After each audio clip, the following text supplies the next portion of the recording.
नमस्कार साथियों, आप सभी का स्वागत है आपके अपने YouTube चैनल वी एजुकेटिव में।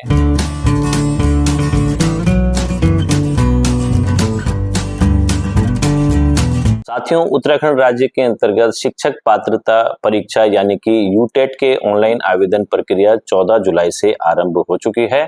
तो आज की वीडियो में हम आपको ये बताने वाले हैं कि जो उत्तराखंड राज्य के अंतर्गत जितने भी कक्षा 1 से 8 तक अध्यापन कार्य कराने वाले सेवारत शिक्षक हैं, इन सर्विस टीचर्स हैं, वो इस फॉर्म को किस प्रकार से भर पाएंगे, क्या क्या उनको सावधानियां बरतनी होगी। और इसमें विशेष बात यह है कि आपको कुछ डॉक्यूमेंट्स पहले से ही तैयार करके अपनी डिवाइस में सेव करके रखने हैं, क्योंकि फॉर्म भरते समय अचानक से इनकी आवश्यकता पड़ेगी, तो उस समय आनन फानन में ये डॉक्यूमेंट्स आपको नहीं मिल पाएंगे। मसलन आपकी पासपोर्ट साइज की एक फोटो होनी चाहिए जिसका बैकग्राउंड प्लेन होना चाहिए। इसी के साथ साथ आपके जो सिग्नेचर हैं, आप एक वाइट पेपर में पहले से सिग्नेचर कर लें, उसके बाद उसकी फोटोग्राफ्स खींच के उसको सेव करके रखें।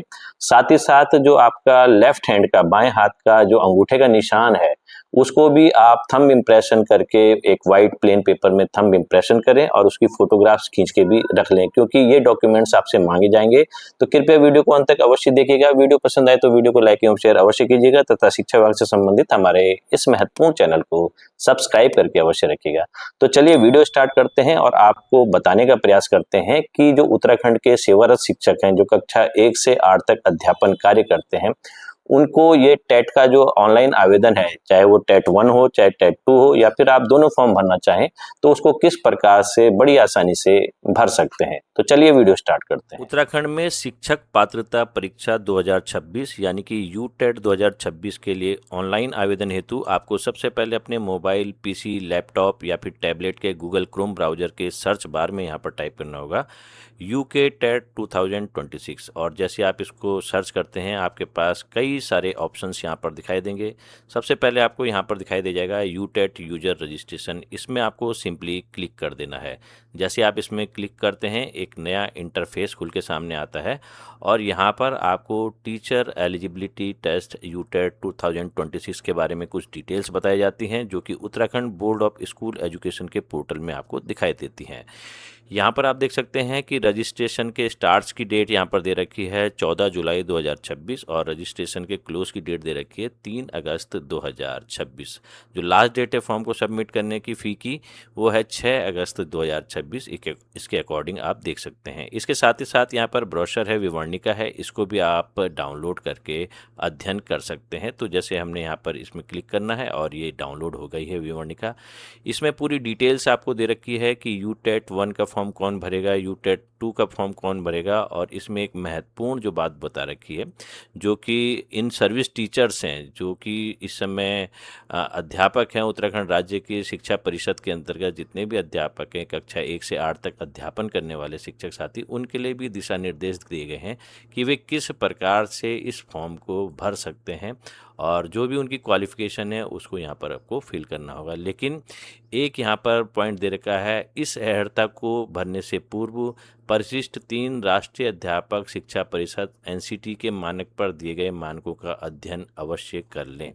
तो इसके बारे में भी हम बताएंगे कि इसका मीनिंग क्या है, क्योंकि कुछ अध्यापक ऐसे हैं जो गेम्स टीचर हैं, म्यूजिक टीचर हैं और होम साइंस के टीचर हैं या फिर ड्राइंग के टीचर हैं, क्या उनको भी यहाँ पर ये फॉर्म भरना आवश्यक है जो एनसीटी के मानक हैं उसके अनुसार।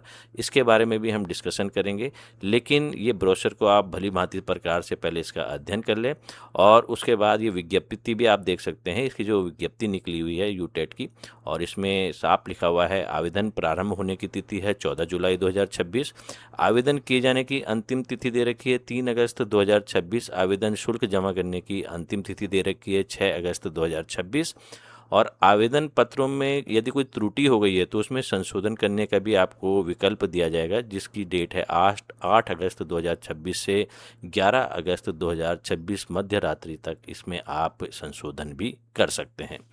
तो सबसे पहले यहाँ पर जो इन सर्विस टीचर्स हैं या फिर नए अभ्यर्थी हैं जिन्होंने इससे पहले रजिस्ट्रेशन नहीं किया था, उनको सबसे पहले इसमें रजिस्ट्रेशन करना होता है। और रजिस्ट्रेशन के लिए यहाँ पर आपको न्यू रजिस्ट्रेशन में क्लिक कर देना है। जैसे आप न्यू रजिस्ट्रेशन में क्लिक करते हैं, यहाँ पर एक नया इंटरफेस खुल के सामने आता है और इसमें डिटेल्स बताई जाती हैं। आप देख सकते हैं ऑनलाइन आवेदन उत्तराखंड अध्यापक पात्रता परीक्षा। इसमें कैटेगरी के हिसाब से शुल्क का निर्धारण भी किया गया है, जैसे कि यदि आप जनरल कैटेगरी के हैं या ओबीसी के हैं तो आपको यदि एक पेपर देना है यूटेट 1 या यूटेट 2 तो उसके लिए 600 रुपये फीस निर्धारित की गई है। यदि आप दोनों पेपर के लिए आवेदन करते हैं तो 1000 रुपया फीस आपको यहाँ पर जमा करनी होगी। इसी प्रकार से एससी एसटी या फिर फिजिकल रूप से जो डिसेबल्ड पर्सन है उनके लिए एक पेपर के लिए 300 रुपये फीस का निर्धारण किया गया है और दोनों पेपरों के लिए 500 रुपये का निर्धारण यहाँ पर किया गया है। तो इन सूचनाओं को आप भली भांति प्रकार से पढ़ लें। उसके बाद जो ये चेक बॉक्स है इसमें आप टिक लगाएं और प्रोसीड टू रजिस्ट्रेशन में आप क्लिक कर दें।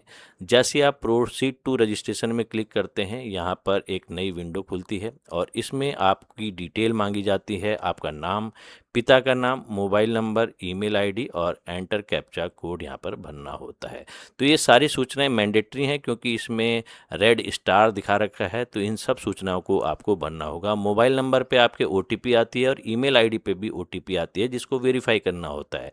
और जब मोबाइल नंबर या ईमेल आईडी की ओटीपी से आप वेरीफाई कर लेते हैं तो आपकी जो रजिस्टर्ड ईमेल आईडी है उसमें आपको आपका रजिस्ट्रेशन नंबर भी मिल जाता है और पासवर्ड भी मिल जाता है, जिसकी सहायता से आप नेक्स्ट टाइम लॉगिन के माध्यम से जो ये लॉगिन कर सकते हैं ये पोर्टल पे और अपना जो प्रोसेस है वो आगे बढ़ा सकते हैं। यदि फॉर्म फिल करने में आपको परेशानी हो रही है, आप स्किप कर रहे हैं, आधा आपने फॉर्म भर लिया है, तो उस कंडीशन में आप लॉग आउट कर सकते हैं और दोबारा से जो ईमेल आईडी पे आपको रजिस्ट्रेशन नंबर दे रखा है और पासवर्ड दे रखा है उसकी सहायता से आप दोबारा से लॉगिन करके उसको आगे बढ़ा सकते हैं। पासवर्ड को आप चेंज भी कर सकते हैं। तो फिलहाल हम इन सूचनाओं को भर लेते हैं और उसके बाद हमें यहाँ पर सबमिट के बटन में क्लिक कर देना है। तो फिलहाल हमने डेमोस्ट्रेशन के लिए यहाँ पर कुछ सूचनाएं भरी हैं। नाम हो गया, पिता का नाम हो गया, डेट ऑफ बर्थ हो गया, मोबाइल नंबर हो गया, आधार नंबर हो गया, ये सब काल्पनिक होगा। इनकी किसी वास्तविक जीवित या मृत व्यक्ति से कोई संबंध नहीं होगा और ये केवल आपको समझाने के प्रयास के कारण ये नाम लिखे जा रहे हैं, ये पूर्णतः काल्पनिक होंगे। तो यहाँ पर हमने जैसे एंटर किया इसको सबमिट कर देते हैं हम। तो इस प्रकार से यहाँ पर प्रोसेसिंग शुरू हो जाती है और जो OTP है वो आपके रजिस्टर्ड मोबाइल नंबर पे सेंड हो जाता है। साथ ही जो आपकी रजिस्टर्ड ईमेल आईडी है उसमें भी ये OTP सेंड हो जाता है। इसको आपको यहाँ पर 6 डिजिट का OTP भरना होता है और उसके बाद आप यहाँ पर इसको वेरीफाई एंड प्रोसीड कर लेते हैं। जैसे आप वेरीफाई एंड प्रोसीड करेंगे ये थोड़ा सा समय लेगा और ऑटोमेटिकली ही जब ये वेरीफाइड हो जाता है तो आपको ये लॉगिन कर देता है। जो उत्तराखंड जो शिक्षा परिषद है उसकी ऑफिशियल वेबसाइट में ये लॉगिन कर देता है जहाँ से आप रजिस्ट्रेशन का प्रोसेस शुरू कर सकते हैं। तो लॉगिन होने के पश्चात आपके पास कुछ इस प्रकार का यहाँ पर इंटरफेस आपको दिखाई दे जाता है और यहाँ पर जो एप्लीकेशन फॉर्म है उसको आपको सबसे पहले फिल करना होता है। उसके बाद यहाँ पर लॉग सबमिशन होता है, फ़ी पेमेंट होता है और ये चरण दे रखे हैं इन्होंने। तो यहाँ पर सबसे पहले आपके पास जो ऑप्शन आने वाला है अप्लाई एप्लीकेशन में आने वाला है कि आप अप्लाई कीजिए, तो यहाँ पर आपको क्लिक कर देना है। जैसे आप क्लिक करते हैं तो यहाँ पर आप देख सकते हैं ये इस प्रकार का इंटरफेस आपको दिखाई दे जाता है। तो यहाँ पर इस एप्लीकेशन फॉर्म में सबसे पहले आपसे पूछा जाता है कि आपके आवेदन का चयन क्या है, अप्लाई फॉर किसके लिए कर रहे हैं आप, यूटेट 1 के लिए कर रहे हैं या यूटेट 2 के लिए कर रहे हैं या बोथ यूटेट 1 एंड 2 के लिए कर रहे हैं। तो यहाँ पर उदाहरण के लिए हम मान लेते हैं कि हम यूटेट 2 के लिए सिलेक्शन कर रहे हैं। तो नाम डिटेल यहाँ पर प्रीफिल्ड है और ये सभी जो मोबाइल नंबर हो गया, नाम हो गया, पिता का नाम हो गया, मेल आईडी हो गया, ये सभी काल्पनिक है। इनका किसी जीवित या मृत व्यक्ति से कोई संबंध नहीं है और इन नामों से किसी की निजता का कोई भी हनन नहीं होता है। यहाँ पर हमने डेट ऑफ बर्थ भी डाल दी है। अब यहाँ पर जो मेन पार्ट आता है जेंडर पूछा जाता है कि जेंडर आपका क्या है, मेल है, फीमेल है या ट्रांसजेंडर है। तो आप अपने हिसाब से इसमें सेलेक्ट कर देंगे। इस केस में हम मेल मान लेते हैं। मदर्स का नेम यहाँ पर पूछा जाता है, तो मान लिया काल्पनिक नाम इनका सविता देवी है, तो हमने यहाँ पर इनको लिख दिया है। अगर विवाहित महिला ये आवेदन कर रही हैं तो उनके पति के नाम का ऑप्शन भी यहाँ पर खुल जाएगा। अब इसके बाद होम डिस्ट्रिक्ट आपका क्या है, यहाँ पर डिस्ट्रिक्ट दे रखते हैं, इसके अनुसार आप चयन कर लें। जैसे यहाँ पर हम पौड़ी गढ़वाल का चयन कर लेते हैं। जो भी आपका गृह क्षेत्र है, हरिद्वार है, देहरादून है, जो भी आपका क्षेत्र होगा उसके अनुसार आप यहाँ पर सिलेक्शन कर देंगे। अब इसके बाद आता है कैटेगरी, आप जनरल कैटेगरी के हैं या OBC के हैं, SC के हैं या ST के हैं।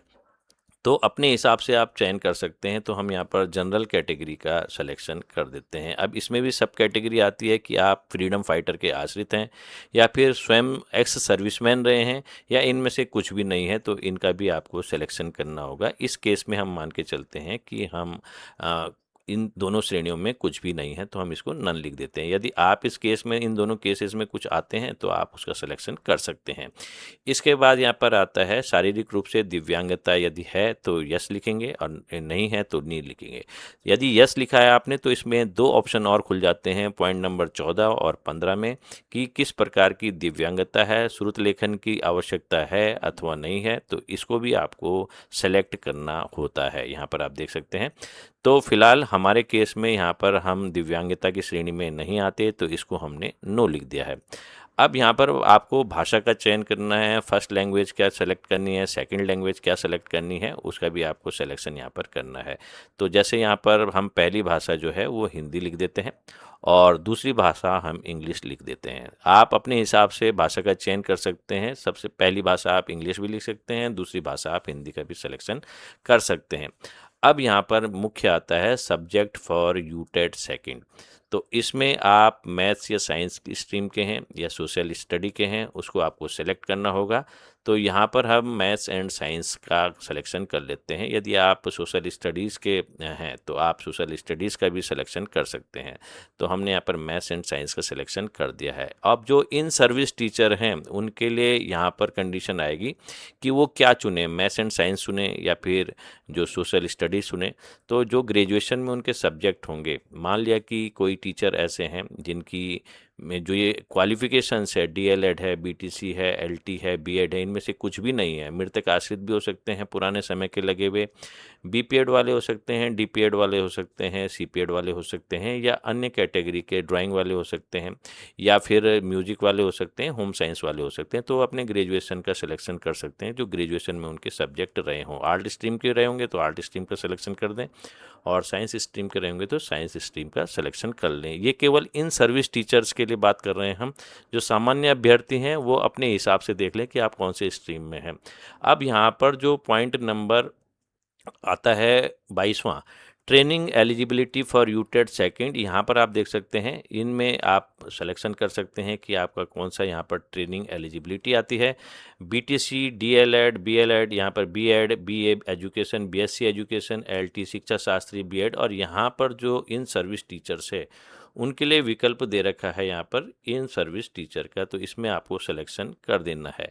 अब ट्रेनिंग का प्रकार इनका क्या था, जो इन सर्विस टीचर्स हैं उनकी ट्रेनिंग का प्रकार बीटीसी थी, डीएलएड थे, बीएड थे, एलटी वाले हैं, शिक्षा शास्त्री हैं या फिर अदर हैं। अब मान लिया कि इनमें से आपके पास कोई भी क्वालिफिकेशन नहीं है और तो आप अदर का सिलेक्शन कर सकते हैं। मान लिया कि कोई गेम्स टीचर इसको भरना चाह रहे हैं। वैसे एनसीटी की गाइडलाइन में स्पष्ट है 29 अगस्त 2011 के नोटिफिकेशन में कि जो गेम्स टीचर हैं उनके लिए जो ये रूल है आरटी एक्ट के अंतर्गत जो ये टेट करने की बाध्यता है वो नहीं है। उनको जो न्यूनतम योग्यता है बीपीएड या डीपीएड के आधार पर ही नियुक्ति प्रदान की जाएगी। तो फिर भी मान लिया यदि कोई भरना चाहता है अपनी क्वालिफिकेशन बढ़ाने के लिए तो अदर्स का सिलेक्शन कर सकता है और यहाँ पर अपना जो कोर्स है उसका नाम यहाँ पर लिख सकता है, या बीपीएड लिख दीजिए, डीपीएड लिख दीजिए या फिर जो प्लेन जो एमए कर रखा है, पोस्ट ग्रेजुएट कर रखे हैं, जैसे ड्राइंग वाले होंगे या फिर म्यूजिक वाले होंगे या फिर होम साइंस वाले होंगे तो वो यहाँ पर लिख सकते हैं।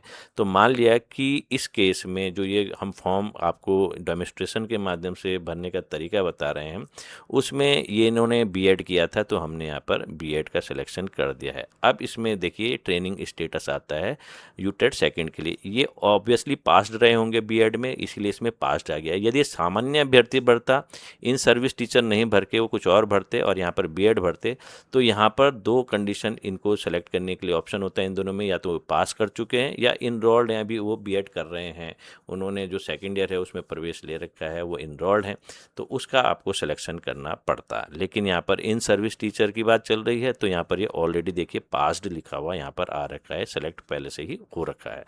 अब इसके बाद ट्रेनिंग ईयर कब की थी आपने यूटेट सेकंड के लिए जो बीएड किया था आपने, ये कब किया था? मान लिया कि ये आपने 2016 में किया तो यहाँ पर ये 2016 भी लिख दिया है। एलिजिबिलिटी कोड यूटेड यहाँ पर आप देखते हैं, जो इन सर्विस टीचर हैं उनके लिए एलिजिबिलिटी जो कोड है वो पहले से ही सेलेक्ट होगा। यहाँ पर 8 लिखा हुआ है तो ये 8 आ गया है। अब यहाँ पर जिस विद्यालय में आप कार्यरत हैं उसका यूडाइस कोड आपको लिखना होगा, जो कि यहाँ पर आप देख सकते हैं कि 11 डिजिट का होता है। तो उदाहरण के लिए हम मान लेते हैं कि यहाँ का यूडाइस कोड, जिस विद्यालय में ये कार्यरत हैं उनका यूडाइस कोड यहाँ पर हम लिखने का प्रयास करते हैं। तो ये मान लिया हमने यूडाइस कोड लिख दिया है, जो कि काल्पनिक यूडाइस कोड है। उसके बाद टाइप ऑफ स्कूल हमें लिखना है, गवर्नमेंट है, गवर्नमेंट एडेड है या रिकॉग्नाइज्ड अनएडेड है, इसका आपको सिलेक्शन करना है। तो यहाँ पर हम गवर्नमेंट का सिलेक्शन कर देते हैं। एग्ज़ाम सिटी का प्रीफ्रेंस, जो परीक्षा केंद्र है उसको आप वरीयता कौन से शहरों को देंगे, यहाँ पर आप अपनी सुविधा के अनुसार उन शहरों को प्राथमिकता दे सकते हैं जहाँ पर एग्ज़ाम सेंटर है। मान लिया पहली प्रीफ्रेंस हम पौड़ी गढ़वाल की रखते हैं और दूसरी प्रीफ्रेंस हम देहरादून या ऋषिकेश की रख देते हैं। तो यहाँ पर हमने लिख दिया है। उसके बाद जो कॉरेस्पॉन्डेंस एड्रेस है, आपका पत्राचार का पता है, इसमें ईमेल इत्यादि नहीं लिखना है आपको। तो आप अपने कॉरेस्पॉन्डेंस एड्रेस, जो आपके पत्राचार का पता है, वो अपने विद्यालय का एड्रेस भी दे सकते हैं, या फिर जहाँ पर आपकी जो सूचनाएं हैं, डाकें हैं, वो सामान्य तौर पे पहुँच जाती हैं, वहाँ का एड्रेस आप दे सकते हैं। इसके बाद आपने स्टेट का चयन करना है कि किस राज्य से आप बिलोंग करते हैं। तो यहाँ पर हम उत्तराखंड राज्य का चयन कर लेते हैं, क्योंकि ये इन सर्विस टीचर की बात कर रहे हैं उत्तराखंड राज्य के अंतर्गत। तो यहाँ पर उत्तराखंड का हमें सिलेक्शन कर देना है। यहाँ पर हम डिस्ट्रिक्ट चुन लेते हैं। मान लिया कि पौड़ी डिस्ट्रिक्ट हमने चुन लिया है, पौड़ी गढ़वाल, जिसका कि हमें पिन कोड भी लिखना होता है। जो भी डिस्ट्रिक्ट आप बिलोंग करते हैं उसका पिन कोड आप लिख सकते हैं। तो ये भी इसमें आप लिख सकते हैं। अब इसके बाद आता है आपके आइडेंटिटी प्रूफ की, आप पहचान पत्र का प्रकार बताइए। आधार कार्ड के जरिए आप करना चाह रहे हैं, पैन कार्ड है, वोटर आईडी है, ड्राइविंग लाइसेंस है या पासपोर्ट है। तो इनमें से आपको किसी एक का सिलेक्शन करना होगा। तो मान लिया हमने आधार कार्ड का सिलेक्शन किया और यहाँ पर आपको आधार नंबर लिखना होगा। उदाहरण के लिए हम ये काल्पनिक आधार नंबर लिख रहे हैं और इसको सेव एंड नेक्स्ट में हम क्लिक कर देते हैं। जब हम सेव एंड नेक्स्ट में क्लिक करते हैं तो यहाँ पर इस प्रकार के ऑप्शन आ जाते हैं। अपलोड फोटो के लिए भी यहाँ पर बोला जाता है, और साथ ही साथ फोटोग्राफ के अलावा आपको सिग्नेचर भी अपलोड करना होता है। फोटोग्राफ्स का जो साइज होना चाहिए वो 5 KB से 100 KB का होना चाहिए। जो सिग्नेचर का साइज होना चाहिए वो 2 KB से 50 KB के बीच में होना चाहिए। और जो यहाँ पर लेफ्ट हैंड का थंब इम्प्रेशन है नीले रंग से होना चाहिए। ये देख सकते हैं आप, सफ़ेद कागज़ पर नीली स्याही के अंगूठे का निशान लगाकर ही अपलोड करें। तो इसका साइज भी बता रखा है मैं, 10 से 150 KB। अब कई साथियों को यहाँ पर समस्या ये आएगी कि जैसे मान लिया कि उन्होंने अपने मोबाइल से फ़ोटोग्राफ्स खींची, फ़ोटो खींची, तो फ़ोटो का जो बैकग्राउंड है वो भी प्लेन होना चाहिए। यहाँ पर ये उदाहरण के लिए हमने डेमोस्ट्रेशन बताया, तो हो सकता है कि यहाँ पर ये पीछे ब्लर आ रखा हो बैकग्राउंड। लेकिन समस्या ये आएगी कि जो 100 KB जो ये साइज़ दे रखा है, अमूमन जो मोबाइल फ़ोनों से फ़ोटोज़ खींची जाती है, साधारण फ़ोटो भी आप खींचते हैं तो उनके साइज़ भी 4 MB 5 MB के होते हैं। और यहाँ पर समस्या आएगी कि उसको कन्वर्ट करना पड़ेगा हमें 5 KB से 100 KB के बीच में। इसी प्रकार जो सिग्नेचर हैं उनकी भी आप फोटोग्राफ्स खींचेंगे तो उनका साइज भी यहाँ पर आपको रिसाइज करना होगा। तो उसके लिए यहाँ पर सुविधा दे रखी है कि online tool to create photo, यहाँ पर आप देख सकते हैं। इसमें आपको सिंपली क्लिक करना है। हम आपको यहाँ पर उदाहरण बताते हैं कि आप किस प्रकार से फ़ोटो को रिसाइज कर सकते हैं इसी के ऑनलाइन टूल के माध्यम से। यहाँ पर आपको चूज़ फाइल करनी है। जिस डेस्टिनेशन में आपने अपनी डिवाइस के अंदर फाइल रखी होगी उस फोल्डर में आपको चले जाना है। मान लिया कि हमने यहाँ पर जैसे एक फ़ोल्डर बना रखा है टेट नाम से, और यहाँ पर मान लिया कि ये फ़ोटोग्राफ्स है इस बार, और इसको हमने यहाँ पर सेलेक्ट करके ओपन कर लेना है। ये फ़ोटोग्राफ्स यहाँ पर आ गई है, इसका साइज़ ज़्यादा है तो इसको हम क्रॉप करेंगे। तो क्रॉप करने के लिए देखिए इसको हम आगे पीछे कर सकते हैं, ये देख सकते हैं हम। तो इतना हमने यहाँ पर क्रॉपिंग किया इसको, और यहाँ पर हम जब क्रॉप फोटो में क्लिक करेंगे तो ये यहाँ पर आ जाएगा। अब इसको डाउनलोड हम करके देखते हैं। यहाँ पर डाउनलोड का ऑप्शन है। जैसे हम डाउनलोड करते हैं तो इसका साइज़ देखिए 47.2 KB आ गया, जो कि सफिशिएंट है, जो रिक्वायरमेंट थी वो पूरा करती है। तो ये हमारे डाउनलोड के फोल्डर में चले गई है फ़ोटो। अब हम फिर से यहाँ पर आते हैं, जो रजिस्ट्रेशन हम कर रहे हैं, और जो फ़ोटो हमने डाउनलोड की है जो क्रॉप हो गई थी, जो कि अब उसका साइज़ भी रिसाइज हो गया है, यहाँ पर चूज़ फाइल करेंगे। चूज़ फाइल करने के बाद आप अपनी डिवाइस में डाउनलोड के ऑप्शन में जाएंगे और डाउनलोड के ऑप्शन में देखिए फ़ोटो क्रॉप्ड का ऑप्शन आ गया है, इसमें आप क्लिक करेंगे और इसको ओपन कर देंगे। जैसे ही ओपन करते हैं तो ये फ़ोटो यहाँ पर डाउनलोड हो जाती है। इसी प्रकार सिग्नेचर को भी आप क्रॉप कर सकते हैं और जो थंब इम्प्रेशन है लेफ्ट हैंड का, उसको भी आप क्रॉप करके इसी प्रकार से अपलोड कर सकते हैं, जो कि रिक्वायर्ड जो साइज़ मांगा गया है उसी के अकॉर्डिंग ये यहाँ पर साइज हो जाता है। अब इसको हम सेव एंड नेक्स्ट कर सकते हैं। आप कई साथियों के साथ समस्या आएगी, सेव एंड नेक्स्ट के बाद ये आगे नहीं बढ़ता, लेकिन यहाँ पर आप देख सकते हैं फ़ोटो अपलोड का जो ऑप्शन है उसमें भी टिक आ गया है। तो अब आप यहाँ पर प्रीव्यू देख सकते हैं।